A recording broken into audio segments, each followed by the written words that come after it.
Court is now in session. Be seated.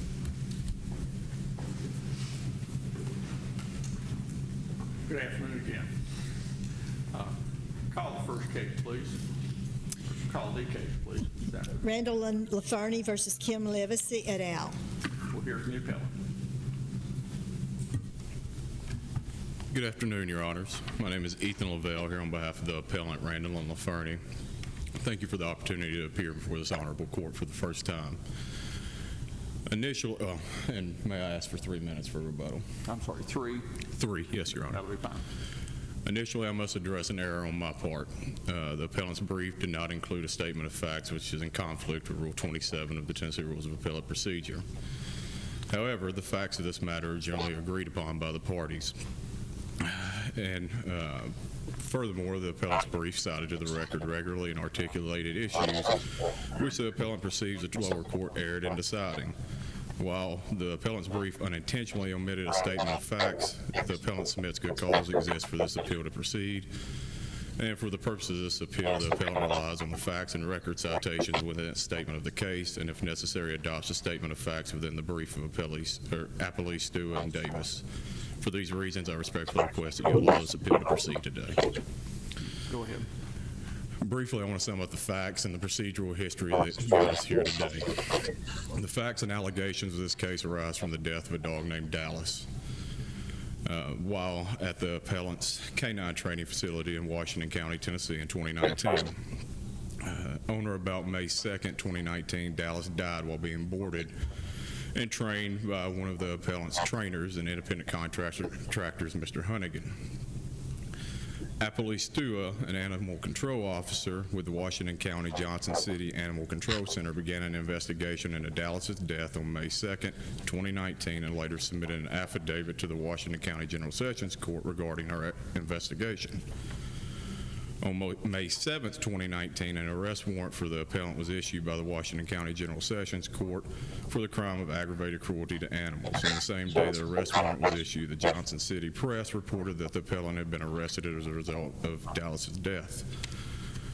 Around this time, the appellees Livesay, Keener, Long, and McCart began making online publications alleging and inferring, among other things, the appellant's culpability for Dallas's death, as well as appellant's involvement in other cases of animal abuse and neglect. Appellees Livesay and McCart also began attacking appellant's business interests by associating Dallas's death with appellant's other non-related businesses.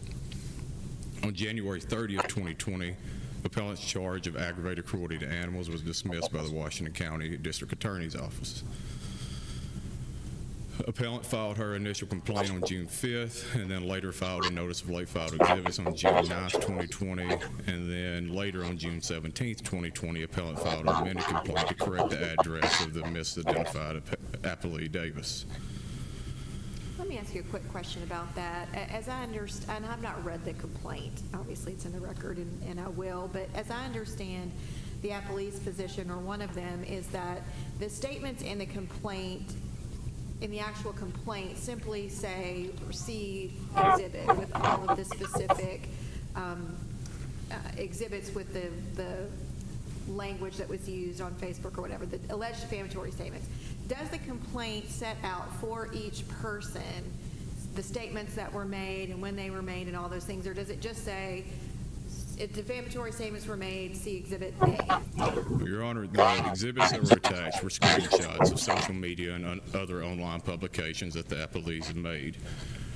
My client was not able to obviously go in and see the exact specifics of these posts because she's not friends with these people. So she took screenshots, and we use those screenshots to provide a notice of the types of claims and what was going to be proved later at trial.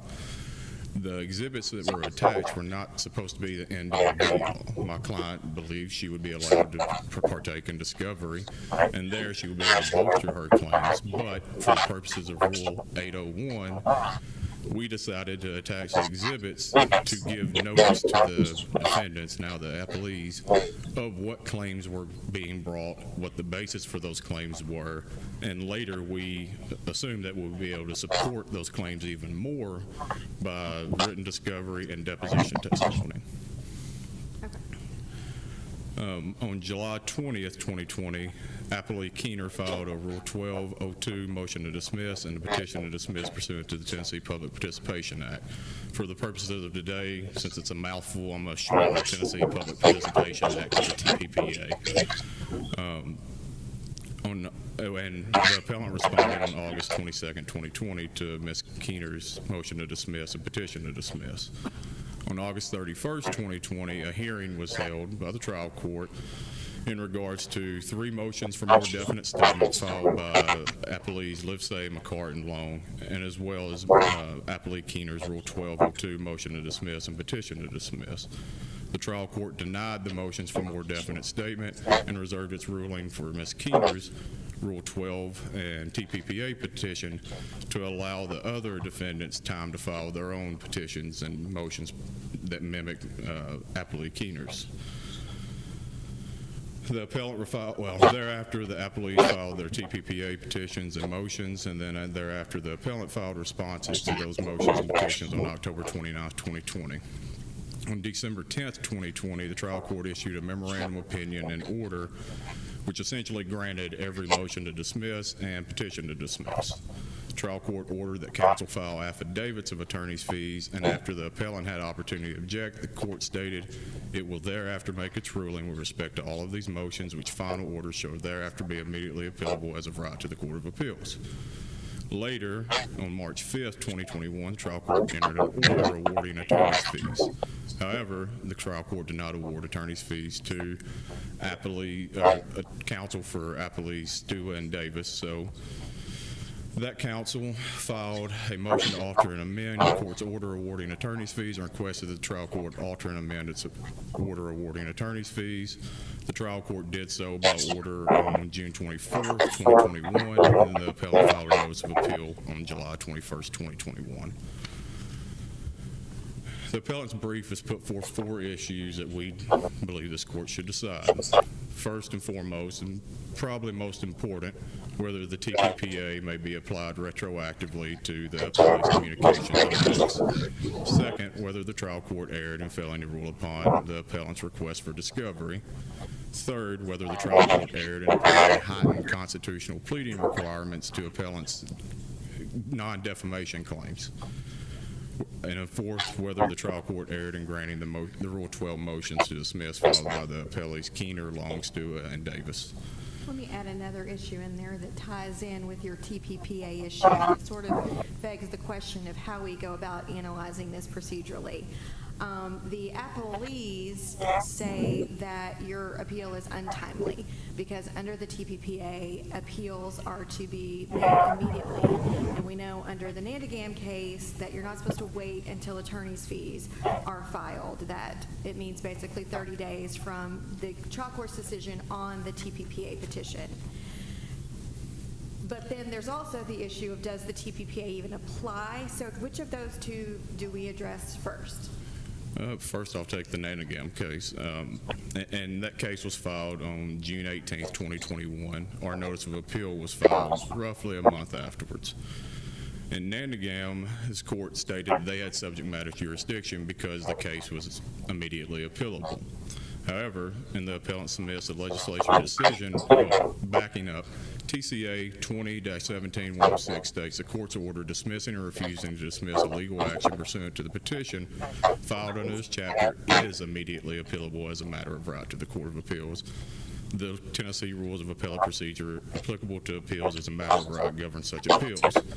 The appellant submits that the legislature's decision to state is rather than shall becomes important in this analysis because it doesn't state they shall immediately appeal. It just allows for the appeal immediately. Did we decide that in Nandagam, contrary to your argument?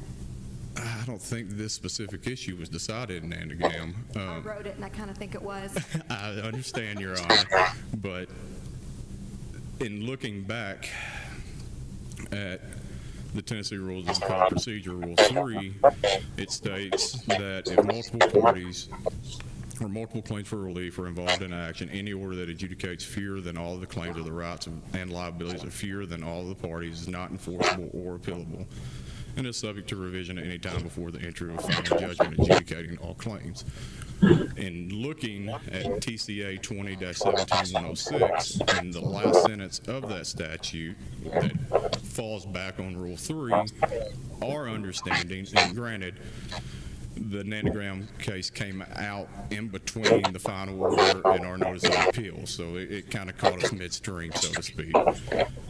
In looking at 20-17-106's language, it appeared to us that the legislature contemplated situations where attorney's fees or some other issue may not be decided by the appealable order, and allowed the appealing party to immediately appeal or wait till the resolution of the outstanding issues. And the reason I think that's relevant, while we didn't appeal the attorney's fees award, we could have. And if we would have appealed that award, then we would have potentially had an appeal come up immediately after the final order, not the orders awarding attorney's fees, but we would have had an appeal then. That would have been decided. It would have gone back down for the attorney's fees award, and then we would have potentially had another appeal. So in the interest of judicial economy, it made more sense for us to wait until the attorney's fees issue was decided. But see, I kind of think the whole point of that statute was to say, in these types of cases, everything should be expedited. And so we're not going to wait around. Like, once the issue on the validity of the TPPA petition is decided, because the whole point of that is to cipher through and get rid of cases that are violating the anti-SLAPP rules. The idea is it should go through the judicial process quickly, and not wait around for every other issue that may arise in that case to come through, because then you're defeating the whole point of a quick resolution of these types of claims.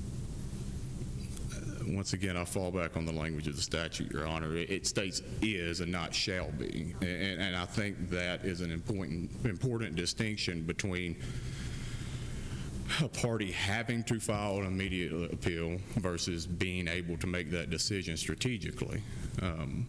Moving on, because I've got 26 seconds left, and it seems like I spent too much time on the factual summary.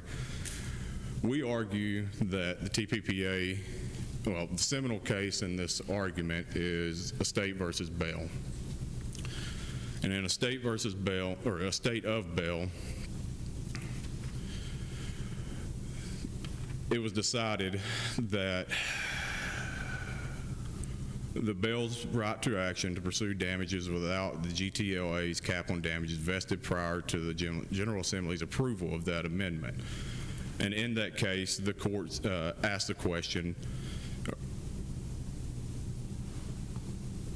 well, backing up a little bit, the court stated, distilled to its essence, the question is whether the Bell's plaintiff's rights to seek damages unlimited by the GTLA's cap vested when the Med's tortuous conduct and the Bell plaintiff's injuries occurred.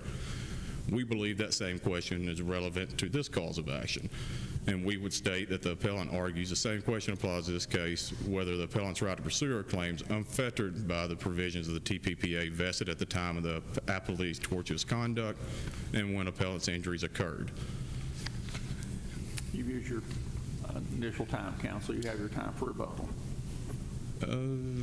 I'll save my time for rebuttal. Yeah, that's what I'm telling you, you still have your time for rebuttal. Thank you, Your Honor. We'll hear from the appellees, and I understand there's only going to be one argument. Yes, Your Honor. Thank you. May it please the court, my name is Dylan Parker with the Terry Law Firm of the Hamlin County Bar. I'm joined today by Caitlin Tucker via Zoom, Grace Studer, and Ryan Shamblin. And I'd like to acknowledge Grace, who did the bulk of the work on the appeal brief in this case, but she's pregnant right now, so we thought it'd be a better idea for the stress of this to fall on somebody else. But she did the lion's share of the work.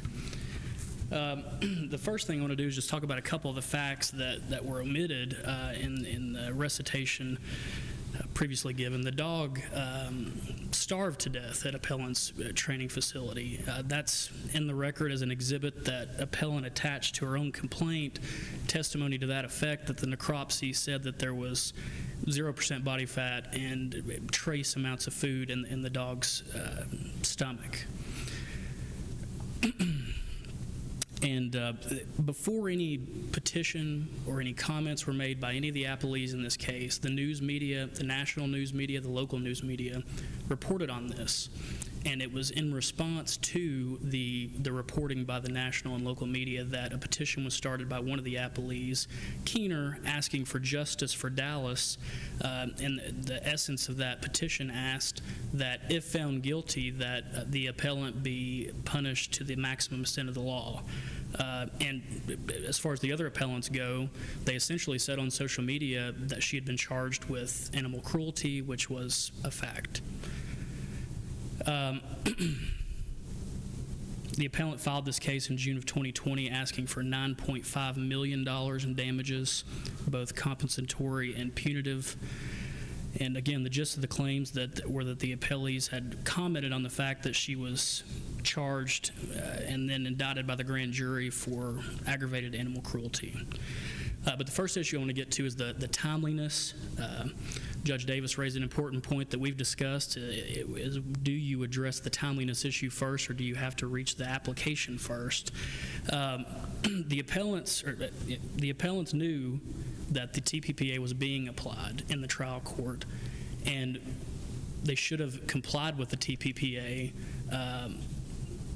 Specifically the portion of it that provides for an immediate appeal, and raise the issue of the applicability in the Court of Appeals. It's our position that they waived whether the TPPA applies by failing to raise it or by failing to file a timely appeal. But it's important to understand in this case the procedural history. June 5th, 2020 is when the complaint was filed. December 10th is when the order dismissing the claims pursuant to the TPPA was filed. And then in that order, the trial court left open the attorney's fees, so that issue wasn't finally resolved until June, and that is when, or excuse me, July, and that's when the notice of appeal was filed. So the bill that created the TPPA was approved by the governor and the General Assembly in April of 2019. All of the conduct at issue started in May, so this was after it had already been approved by the legislature and the governor, but prior to the effective date of the act. But the act provides that it shall apply to any legal action commenced on or after the effective date of the act, and there's no dispute here that it was filed nearly a year after the effective date. So one of the provisions of the TPPA, 20-17-106, provides in pertinent part that a court's order dismissing a legal action pursuant to a petition filed under this chapter is immediately appealable as a matter of right to the Court of Appeals, and the Tennessee Rules of Appellate Procedure applicable to appeals as a matter of right govern such appeals. And the Nandagam opinion, addressed this issue squarely on the head, that immediately appealable means exactly what it says, that whenever the order dismissing the claim is entered, that starts the clock on the time for the petition to be, for the notice of appeal to be filed. And we respectfully submit that that didn't happen in this case. But in the event that the court decides that it must consider the applicability of the TPPA before reaching that question, again, April 2019, the General Assembly approves the law, the governor signs it. May, the statements begin. July 1st is the effective date. The next year is when the complaint is filed. Article 1, Section 20 of the Constitution provides that, quote, no retrospective law or law impairing the obligations of contracts shall be made. Our Supreme Court has interpreted that provision to prohibit laws that take away or impair vested rights acquired under existing laws or create a new obligation. The difference between the Estate of Bell case that the appellant raised is, in that case, it was admitted by the appellant that the statute at issue was substantive rather than procedural. Specifically, in that case, it reclassified the MED to a governmental entity, which limited the amount that the plaintiff could recover to $300,000. In this case, of course, there is no agreement that the statute is substantive rather than retrospective. And second, Counsel, let me ask you though, does it take I can't remember the exact language you just read out of the Constitution, does it hinder or eliminate a vested right? I'm sorry, Does this statute applying it to this lawsuit anyway hinder or negate a vested right the plaintiff had? Because the conduct had already occurred. Whether there was any valid cause of action or not is another question. But the conduct had already occurred, so did the plaintiff have a right at that time? well, it's difficult for us to answer that question because in the brief, there is no vested right asserted by the appellant. Certainly, the TPPA didn't take away their ability to file a defamation claim or any other type of claim. What the TPPA does is provide a screening mechanism for early evaluation of cases, similar to Rule 12 in many respects, that it's purely a procedural And awards attorney fees if the defendant is successful, correct? That's correct. This issue was also not raised by the appellant's brief, so we didn't exactly address it, but one portion of the TPPA says that it's severable. So it's possible that the TPPA action could be ruled substantive, but the actual mechanism that was used by the trial court to dismiss the case could be ruled procedural. But we don't take the position that the attorney's fees provision is substantive. This is a little bit unusual, but I anticipated this question, so I tried to find an answer to it. And the closest I got was a Sixth Circuit case. It's First Bank of Marietta versus Hartford Underwriters Insurance Company. The site on that is 307 F3D 501, page 529. And in that case, the Sixth Circuit found that an attorney's fees provision was not substantive. It was procedural in the specific context of an issue like this, where it's not an award of attorney's fees based on the merits of the suit. It's an award of attorney's fees based on litigation conduct. In other words, filing a frivolous lawsuit without having evidence to back it up. The general description is here that a state statute authorizing an award of attorney's fees to a party adversely affected by frivolous conduct is procedural rather than substantive in nature because the award of attorney's fees is based on the party's conduct in filing the claim rather than upon the claim's underlying merits. So as far as the question specifically of attorney's fees, whether that's procedural or substantive, we would rely on that case for support that it's procedural in this specific conduct, although in other cases, of course, it could be a substantive addition, just based on who wins, not a determination that the case shouldn't have been filed. But one of the first issues I want to go back to on the retrospective issue is whether or not this was applied retrospectively, because again, the appellant was on notice at the time that this speech occurred that a law was pending and it was going to go into effect on July 1st. So she had essentially 2 months in the interim to file the lawsuit and not be subjected to the TPPA. And we feel like any due process concerns that might raise would be satisfied by the amount of time, approximately 60 days she had, or was on notice that if she was going to file a lawsuit and not, definitely the TPPA would not be at issue. She had that time to do it. Another important note here is that the appellant has not contended in any way that the trial court erred in any way on the merits of applying the TPPA. The sole issue is, of course, whether it should have been applied at all. And just as a sum up why we believe that the TPPA is procedural, is the gist of it is a screening mechanism just for an early evaluation prior to expensive litigation on whether a plaintiff can actually demonstrate sufficient facts to permit the matter to go to a jury. And in order for something to be substantive, it would have to create a right, duty, or obligation, while a procedural law just prescribes the methods of enforcing the rights, duties, and obligations. And we submit that the gist of the TPPA is procedural. But even a procedural statute can't be applied retrospectively if it impairs a vested right. We've had a hard time responding to this issue because no vested right has been identified by the appellant. To file a lawsuit without any burden on discovery, I mean, that's the only one that comes to mind, that they weren't able to engage in discovery. In this case, all of the statements were published on social media. I don't know what could have been obtained through discovery that wasn't already in the appellant's possession. But to determine whether a vested right exists and whether it's been impaired, the Supreme Court in Doe v. Sundquist laid out some factors for the courts to consider to answer that question.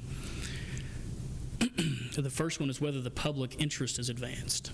Here, the General Assembly passed the TPPA unanimously and found that it was, quote, necessary to implement the rights granted by the Constitution of Tennessee and the United States Constitution. It also furthers public policy by hindering and deterring SLAPP lawsuits, which every single member of the General Assembly agreed was an issue that affected public interest by passing the TPPA. It reduces the time commitment on litigants and financial resources necessary to combat SLAPP suits, and therefore we submit it's in the public interest. The second and third factors are reasonable expectations of litigants or unfair surprise of litigants. Again, going back to the timing of this being passed in April, the conduct happening in May, and the effective date being July, she had no reasonable expectation that the TPPA would not be applied because it was public record notice to the world when they passed the statute that it would be applied to any cause of action filed on or after July 1st, 2019. And there's no surprise on the limitations of discovery because in any defamation case prior to the TPPA, you could file a Rule 12 motion prior to any discovery taking place. So there was no expectation that long and protracted discovery would be allowed in the case. And we've cited some cases in our brief where judges have long been given the discretion to stay discovery upon a showing of good cause. So even in the absence of the TPPA, that could have happened as well. And in terms of attorney's fees, I don't think there's any unfair surprise in that regard as well, because since 2012, all litigants have been on notice that if you file a frivolous lawsuit or not based on existing law, satisfying certain pleading requirements, that you may be required to pay attorney's fees. So that's was about 7 years whenever this case was filed, that people had known that was a possibility. And the final factor the Doe court gave was whether the statute appears to be mostly procedural or substantive. Again, the TPPA just affects the timing of the dismissal of claims. Here, the trial court determined that the plaintiff did not plead essential elements for more than the defamation claims, and that each appellee established a valid defense, namely that it was true that she had been charged with animal cruelty, and it was true that the dog had starved in the care of at least an agent of the appellant. The next issue raised by the appellant is about discovery. They complain that the trial court should not have denied the motion for discovery. Well, the TPPA automatically stays discovery and only allows it on a showing of good cause. They didn't attempt to show good cause in this case, didn't file any facts to that effect. And even if they had, the court's not required to allow discovery under the DPPA. It just says the court may do so. Thank you. Thank you, counsel. We'll hear from the appellant in rebuttal.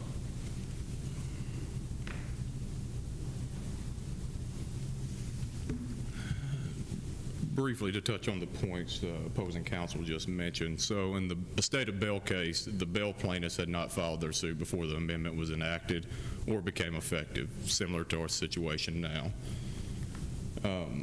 In relation to vested rights, I want to draw the court's attention to the Morris case cited by the appellees, and in Morris v. Gross, the Tennessee Supreme Court stated, vested rights include not only legal or equitable title to the enforcement of a demand, but also an exemption from new obligations created after the right has vested. The words vested rights used as implying interest when it is proper for the state to recognize and protect, and of which the individual could not be deprived arbitrarily without injustice. Opposing counsel will mention the attorney's fees issue, and I want to draw the court's attention to the Anti-SLAPP Act of 1997, which was in place at the time of the appellee's conduct.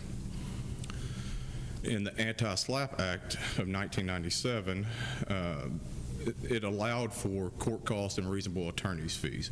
However, the TPPA has expanded the damages that are available. So now you have court costs, discretionary fees, attorney's fees, and the potential for sanctions, which I would argue is a penal component of the statute. And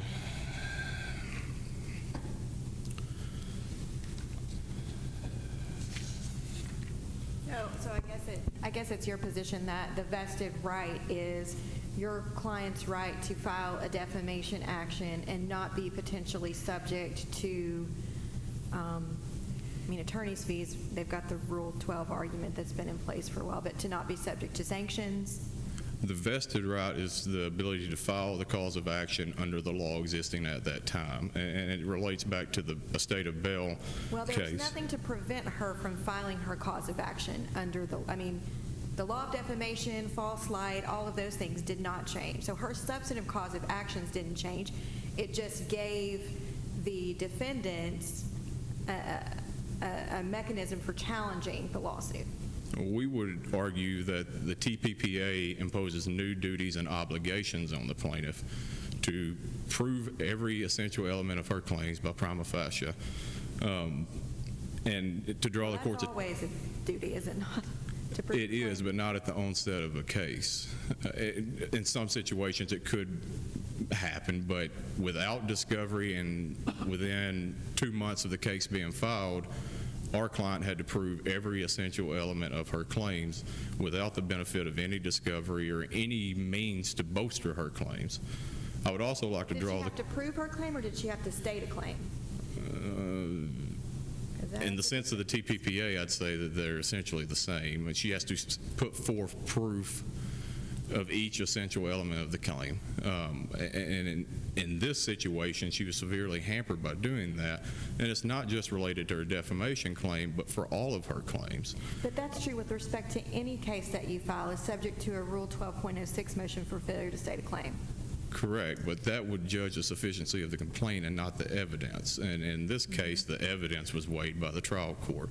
One last point I'd like to draw the court's attention to, because I know that I've ran out of time. Go ahead. In the Coy-Condell case cited by the appellees, the Tennessee Supreme Court determined a statute that included a new penal component, which was the enforcement of orders by contempt, prevented retro application of the statute. And I would argue that the inclusion of sanctions in the TPPA is a penal component. Thank you, Your Honors.